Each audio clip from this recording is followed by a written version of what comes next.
ஏசப்பா எல்லாரோட தலையிலையும் கையை வச்சு ஜெபம் பண்ணி எல்லாருக்கும் தெய்வீக சுகம் கொடுப்பாங்க. அப்போ இந்த பொன்னைவாயுடைய செவிடனுக்கும் ஏசப்பா தலைமையில கையை வைக்கணும் அப்படின்ட்டு உங்க பெற்றோர்களுக்கு ஆசை. யாருக்கு?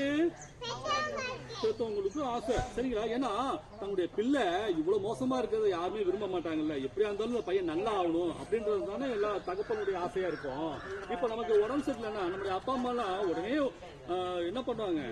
உடனே ஆட்டோ எடுத்தாவது இல்ல டூ வீலர் எடுத்தாவது கார் எடுத்துட்டாவது எங்க கூட்டிட்டு போறாங்க? உடம்பு சரியில்லைன்னா ஹாஸ்பிட்டலுக்கு கூட்டிட்டு போயிட்டு ஊசி எல்லாம் போடுறாங்க, மருந்துலாம் வாங்கி கொடுக்குறாங்க, மாத்திரை எல்லாம் சாப்பிடுறோம். எதுக்கு இதெல்லாம் பெற்றோர் எல்லாம் பண்றாங்க சொல்லுங்க? தம்முடைய பிள்ளைகள் நல்லா இருக்கணும் அப்படின்றது அவங்க ஆசைப்படுவாங்க. எந்த பெற்றோராவது நீ இப்படியே உடம்பு சரியில்லாமையே போ, இப்படியே கஷ்டப்படு அப்படின்னு எந்த அப்பா அம்மாவும் சொல்லுவாங்களா? யாரும் சொல்ல மாட்டாங்க. நம்ம நல்லா போகணும் தானே அவங்க ஒவ்வொரு ஸ்டெப் எடுப்பாங்க. அதே போலதான் இந்த பொன்னை வாயினுடைய செவினுடைய பெற்றோர்களும் என்ன பண்ணாங்க?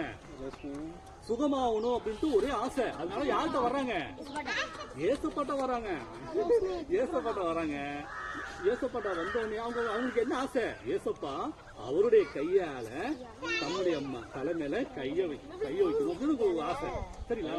அப்போ அப்படி பக்கத்துல வந்த உடனே ஏசப்பா ஏசப்பா என் பிள்ளை மேல கைய வைங்க அப்படின்னு இவங்க வேண்டிக் கொண்ட பிற்பாடு ஏசப்பா என்ன பண்ணா தெரியுமா? ஆனா கூட்டம், நிறைய கூட்டம். சொல்லுங்க, ஏராளமான கூட்டம். எப்படி அந்த மகனை ஏசப்பா கிட்ட கொண்டு வந்துட்டாங்க.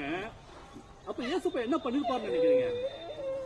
உடனே ஜன கூட்டத்தின் நடுவே என்ன பண்ணாங்க? அவரு அந்த பையனை தனியா கூட்டிட்டு போயிட்டாரு. சொல்லுங்க, ஒரே கச்ச கச்ச கச்ச கச்ச கச்ச ஒரே கூட்டம். சரிங்களா? நெருங்கிட்டு இருக்கிறாங்க. எல்லாம் உட்காந்துட்டு ஏசப்பாவுடைய வார்த்தை கேட்டுட்டு இருக்காங்க. இந்த பையனை அந்த இடத்துல நிக்க வைக்க முடியல, உட்கார வைக்க முடியல. ஆனா இவங்க என்ன ஆயிடுச்சு? ஒண்ணு ஊத்திட்டே இருக்கு. எல்லா ஜனங்களும் என்ன பண்ணிட்டாங்க? ஒரு மாதிரி அருவருப்பட ஆரம்பிச்சிட்டாங்க. உடனே ஏசப்பா என்ன பண்ணாரு? இந்த பையனை கூட்டிட்டு எங்க போயிட்டாரு? சொல்லுங்க, தனியா இருக்கு. தனியே போயிட்டு ஏசப்பா என்ன பண்றாரு தெரியுமா? அவன் மேல என்ன பண்ணிருப்பான்னு நினைக்கிறீங்க? ஏசப்பா அவருடைய காது மேல 2 கையிட்டு வச்சுட்டாரு. சொல்லுங்க, அவனுக்கு என்ன ப்ராப்ளம்? காது கேட்காதுல்ல. அப்போ அவருடைய 2 கைகளையும் ஏசப்பா அவனுடைய காதுல வச்சாரு. வச்சுட்ட உடனே அவரு உமிழ்ந்தார். சொல்லுங்க, உமிழ்ந்தார்னா என்னது? அப்படின்னு துப்புவாங்கல்ல, அந்த மாதிரி அவன் காதுல போய்